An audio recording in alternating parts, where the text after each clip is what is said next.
সকালে ঘুম থেকে উঠেই বাড়ি ঘর সব গোছাতে লেগে পড়েছি, কারণ ঘরবাড়ি সবই এলোমেলো ছিল। দুদিন আগে সোনার ঠান্ডা লাগার কারণে ওকে নিয়ে আমাদের বাড়ির কাছে হাবড়া হসপিটালে দুদিন ভর্তি ছিলাম। তো সেই কারণে সব এলোমেলো ছিল, ফেলে ওকে নিয়ে চলে গেছিলাম হসপিটালে। তো এখন ও ভালো আছে।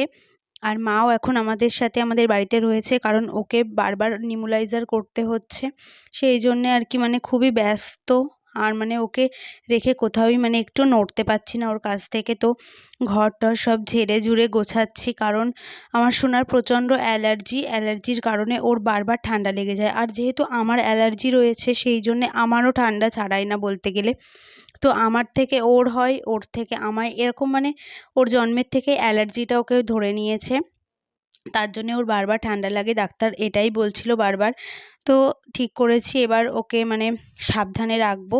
তো বিছানার চাদরটা পাতলাম, আর এই লেপ কাঁথাগুলো একটু রৌদ্রে দিয়েছিলাম। তো তারপরে এখন তুলে নিয়ে এসে ভাঁজ করে রেখে দিচ্ছি।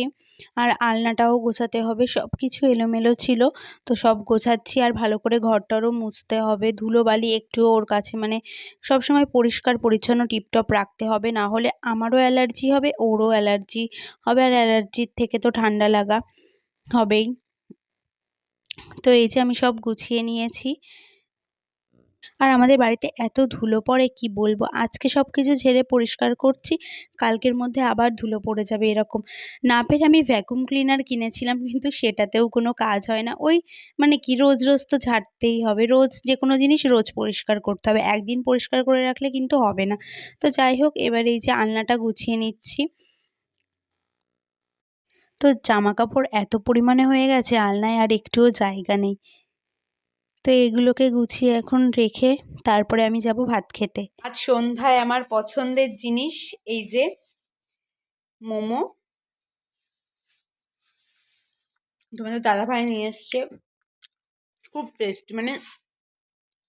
আমি যে কটা ফাস্ট ফুড পছন্দ করি তার মধ্যে হচ্ছে মোমো আর বিরিয়ানি, এই দুটো হচ্ছে সব থেকে পছন্দের। তোমাদের কার কার আমার মতো এই স্টিম মোমো পছন্দ অবশ্যই কিন্তু কমেন্টে জানিও। আমার কিন্তু মোমো পেলে আর কিছুই লাগে না।